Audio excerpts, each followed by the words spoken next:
Welcome to this edition of On the Scene. I'm your host, Tim Kelly.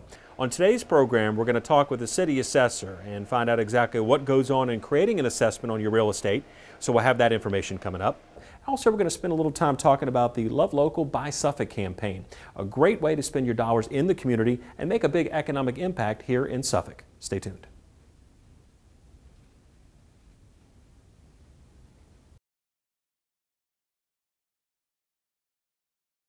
Welcome back to On the Scene. We're joined now by the City of Suffolk's Assessor, Jean Jackson. Jean, thanks for being with us today. You're welcome. Well, let's talk about assessments, and that's, of course, what we'll be covering in this segment today. But let's start out to talk about what is an assessment. What is it that your office does, so that we can start with that, and then we'll work off of there. Okay, in summary format, what we do is determine the value of the real estate within the City of Suffolk, and that's determined by code, the provisions in which we utilize to do that. And according to state code, the value is supposed to be at 100% of fair market value. Okay.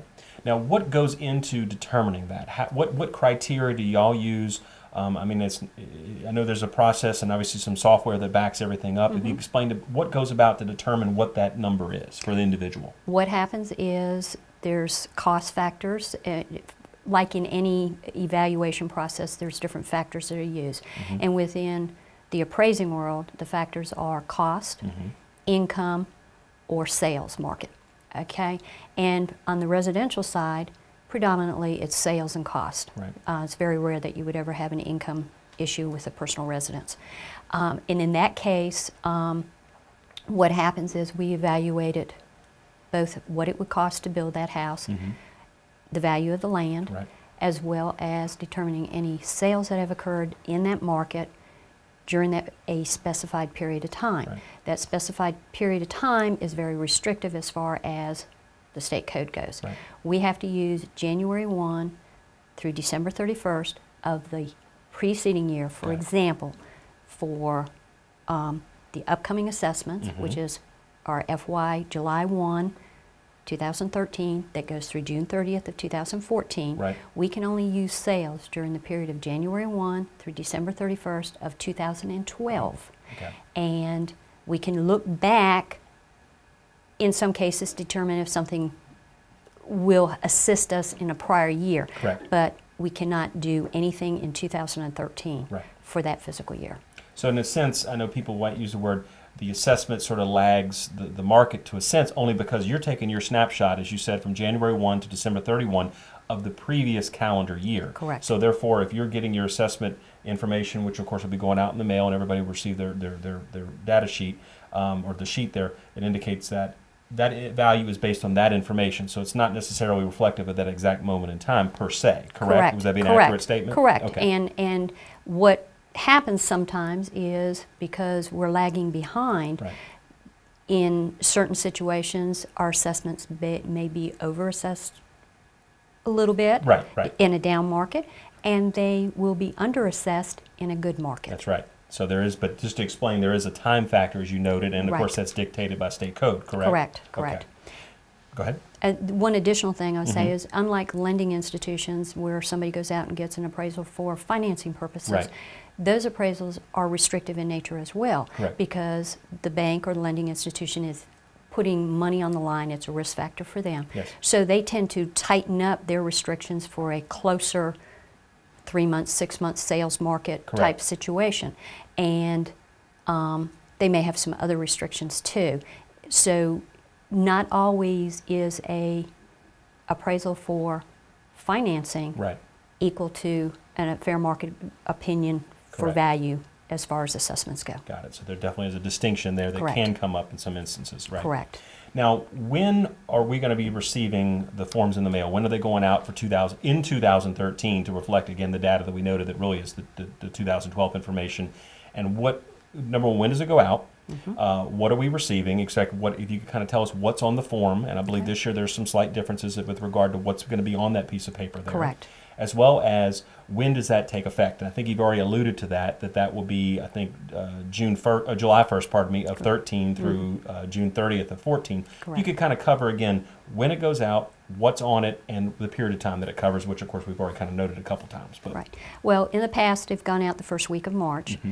This year, I'm trying to get them prepared and ready to be sent out during the month of February, Okay. which will allow people a little bit longer period of time to review their notices Right. and make contact with our office with any issues that they might have. Correct. As far as the notices, they've changed a little bit. In the past, you just had a kind of a summary of what the proposal was for the, or what the assessment was for the current year, Right. what is going to be proposed for the upcoming year, Correct. and some telephone numbers and places of contact for different factors such as tax relief, veterans exemptions, Right. so on and so forth. Sure. However, this year, there has been a legislative change that requires a certain type of notice also be given to the public. And that was one of the reasons for me trying to get them out sooner, so Yes. people that have questions in reference to this notice can get a clear understanding by contacting our office as to what it means. Got it. There's specific terminology that's used in it by the code, and it will be on the front of the notice. Okay. And now you will have to flip the notice over in order to see what your proposed assessments are. Got it. And again, the information that's noted on there is again taking effect or is reflective for July 1 of 13 through June 30 of 14, correct? Okay. So again, you're kind of looking at the 12 data you're receiving in 13, but for 13, 14, if you're looking at the year span for when that's in play, so to speak. Correct. Okay. That's very correct. Okay. Now, in addition to the notification you receive in the mail, there's also information you can find online through Correct. your website. Correct. If you could talk to us about what is currently there and, again, when that'll be updated to reflect the new statements that'll be going out, if you could note that. I plan on having that updated within the next 5 to 10 days. Okay. And that will be updated, as well as having new appeal forms, Okay. which I'll go into in a few minutes. Sure. The process of which a person can appeal is a two-step process. One is informal, which they would make contact directly with this office Okay. and try to resolve the issues locally within our office. Right. And probably 90% of them can be resolved within the office.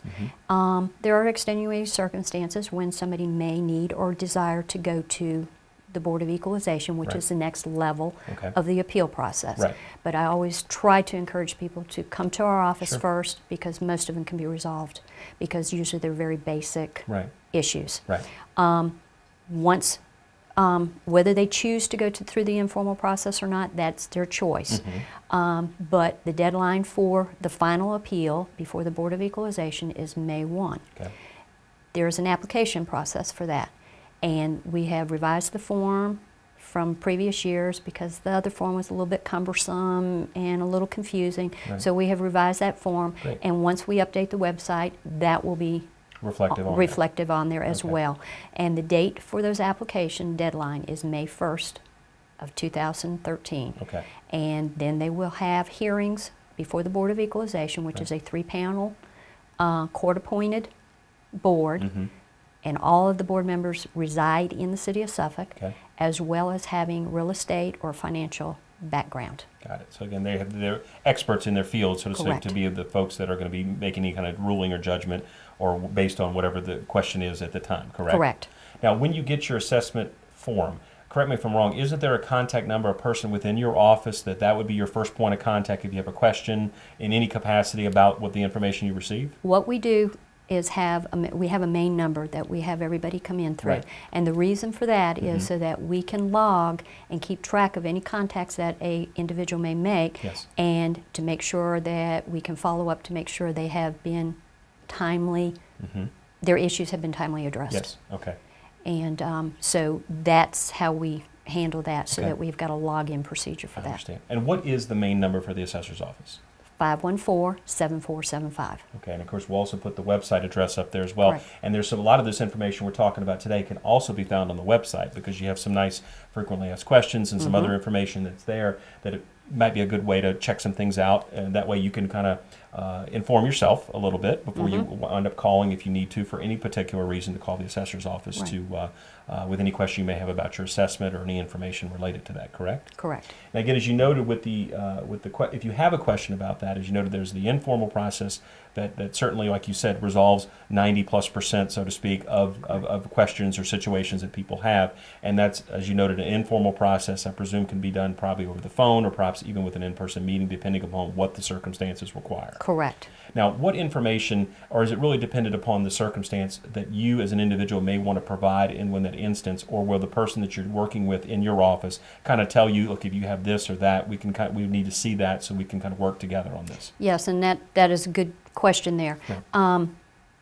The code specifically states that the burden of proof is on the property owner. Okay. So there are certain things that we like to see up front. Mm-hmm. For example, if an individual is coming in reference to square footage, of course, we would have to go out and inspect the property. Right. If the person has a current appraisal, it's not that we will not review it, because we will review it and take it into consideration. Sure.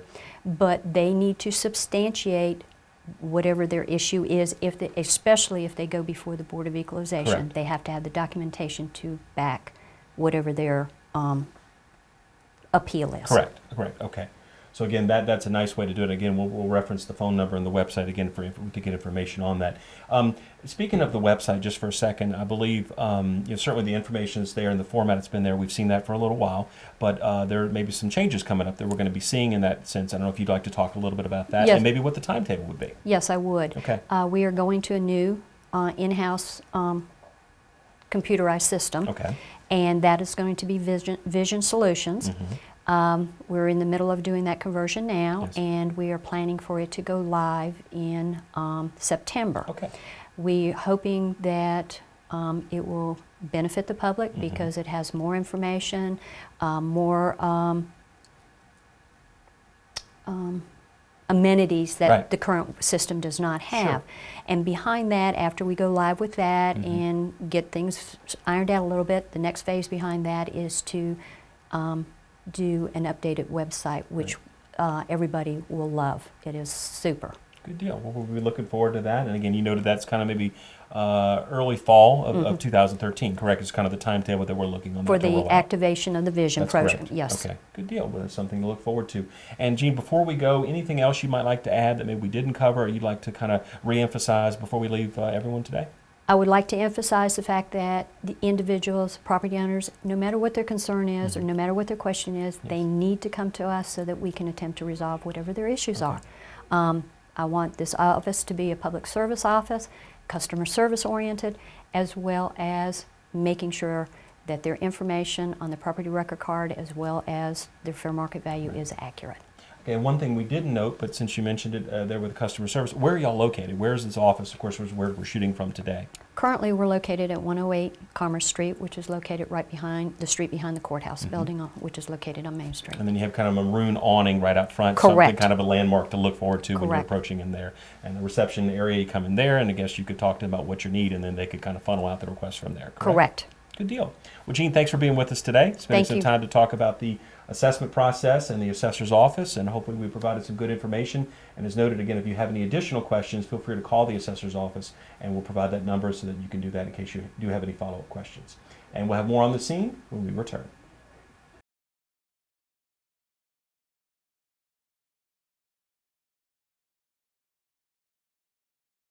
Welcome back to On the Scene. You know, maybe you've seen the commercials on your local cable channels or on the Suffolk Municipal Channel talking about Love Local, Buy Suffolk. Well, that's our topic for today's segment, and to join us for that discussion is Kevin Hughes, our Director of Economic Development with the City of Suffolk, and Sandy Hart, who is the manager here at Jester's Gift Shop, found at the Suffolk Center for Cultural Arts. Thank you both for being with us today. Thank you. Well, Kevin, let's start with you to talk about what is Love Local, Buy Suffolk. Talk about the campaign, maybe where the idea came from, sure, and where we are today with it. Yeah, so really the campaign itself came from the small business community. As we were out and about knocking on doors, talking about how we can provide additional support to our business community, a lot of them talked about, is there a campaign or something that we can be involved in to make sure that people are putting extra effort into buying local within the city of Suffolk, right, and not going over the lines, or sure, maybe even looking at options with franchises or what have you. And mm-hmm, so as we began to sit down as a staff and saying, what's the best way that we can go out and encourage people to buy local here in the city of Suffolk, some different ideas and themes came up, and really the one that stuck was Love Local and Buy Suffolk. So we've introduced that campaign. We've partnered with a group called Independent We Stand. Mm-hmm. It's a group based out of Virginia Beach that partners and goes after and provides assistance for locally owned businesses throughout really the United States. And so that serves as our registry online presence. And it's really interesting because it provides a presence not just for you in the city of Suffolk, but if someone's coming outside the area into the city of Suffolk, they can find you that way because it's a bigger presence than just having our own little website and our own little world. So we thought that would give us a bigger footprint as we encourage people to buy in the city of Suffolk. And so with that, we have adopted some different branding campaigns. You mentioned the commercial, that we're trying to make sure that people are proud of the city they live in and are putting their dollars, investing them in the city of Suffolk. It's really a reinvestment because for every dollar you spend in Suffolk with a locally independent business, 64 cents stays within the community of that dollar. And with a big box or a chain, it's more about 42 cents. And so that impact is really felt, especially when you talk about the education system or road infrastructure or public safety and what have you. And so you're doing something for your community as well as the business community in the city of Suffolk. And so we've been really excited about the brands that we've come up with and how the local businesses have adopted it and are partnering with us on it. Now, how does a local business, if they're interested to get involved with the campaign, how do they go about doing that? You'd reach out to our office at the Economic Development Office, and our phone number is 514-4040. Okay. And do they need to do anything besides just say we're interested in participating? And then what do you do to maybe help to encourage them? And what services do you provide in addition to the fact that you have the campaign where you're promoting everyone and again the impact, as you said, of those local dollars being spent here and the economic impact it has throughout the community? Sure. Well, one of the things we're going to talk to them about is one, making sure they're registered with Independent We Stand. That way they're joining that resource so people can find them online. Secondly, we're going to include them in the different type of things that we're going to be doing, different promotional type activities. For example, this February, a lot of the downtown businesses, independent businesses, are partnering together throughout February, the month of love. And we like to emphasize that love local by Suffolk with Valentine's Day having come in place here. And they're going to be putting some different specials that they'll be having, partnering together. You might see a hotel and a restaurant partnering or a shop or what have you. And so some of those deals will be found on our tourism website at suffolk-fun.com. So it kind of presents a business to join this network, to partner with some of the other businesses, and then we have a lot of fun promotional material that they can actually use at their place of business, whether it's bags or brochures or balloons or what have you, and making sure that that campaign is just not an effort the city's putting out, but that folks are walking in the businesses, they're seeing the stickers on the doors, and everybody has adopted the campaign. And again, it's citywide, and it really just gives a good excuse or a reason to work together, to bond together, and it gives a little extra advertising effort that maybe the smaller businesses can't afford when the big boxes can. Exactly. Well, Sandy, we're going to shift to you and talk about you. Obviously, Jester's is one of the local businesses, the independently owned businesses that are participating in the campaign. Just talk about what the campaign has meant for Jester's and really some of the benefits you see coming out of it. Well, Jester's is a small gallery shop, and so we are an independent dealer. We are a project of the foundation. And so we, like you were saying, we can't just afford a big advertising campaign. And so if we're all working together to do some things for downtown and for the local economy, it just brings a bigger impact. And we can feed off of each other and, like you said, offer specials together. Especially during the month of love, February. And like here in Jester's, all our merchandise is handmade and all from artists in the United States. So it's a wonderful place for people to find a unique gift. And during February, for the special, we're doing a 25% off of all jewelry purchases because everyone loves jewelry. There you go. And then also here, even in the Cultural Arts Center, we also have a restaurant which is doing a special for Valentine's Day, and then we have some shows. So there are some other opportunities for people to do wonderful Valentine's gifts between the jewelry, our dinners, or tickets to a show. A great networking opportunity, Kevin, as you mentioned, where the businesses kind of synergize and kind of come together to offer those packages. And of course, at the Cultural Arts Center, you have kind of a little bit of everything going on here. And Sandy, I don't know, you have a brochure right there. Maybe one to highlight maybe some of the events coming up in February here at the Suffolk Center for Cultural Arts. Yes, in February we have a show called She Called Moses, and that's on February the 9th. And then we have Tuskegee Love Letters, which is on Sunday, February the 17th. and both will be wonderful shows, and the tickets would make great Valentine gifts. And we also have our galleries on the second floor are open with a new show that's on loan from the Virginia Museum, and it is commemorating the Emancipation Proclamation, 150 years. And it's an exhibit of pinpoint photography. Okay. So that is also interesting. Good deal. Well, and of course, obviously, we'll be having that website up, but you can check out the Suffolk Center for Cultural Arts' website, which again has all the great information. But also to mention back to Jesters just for a second, talk about the importance of people shopping local, just as the campaign suggests, and what that means for the local economy, certainly for the individual businesses, but just maybe a sense of community spirit as well. Well, it does mean a lot, and when people shop locally, they are promoting not only the shop that they're shopping in, but they're like, you know, buying gas locally, eating locally, coming downtown for the day, having lunch, and it does pull you together and make you feel like you are part of Suffolk, and Suffolk gives you that hometown feeling when you support the local businesses. Exactly.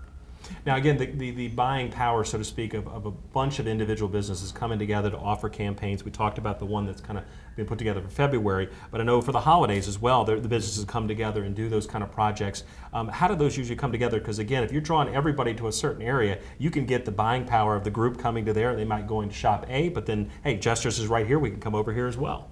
That's true, and we do get together at the Downtown Merchants get together, and we talk about different things that we want to do together, whether it's the February shop local, or whether it's an event in March, and we try to come together and brainstorm and come up with ideas, and it just makes it a fun time to come to a locale where you can do more than one thing. Right.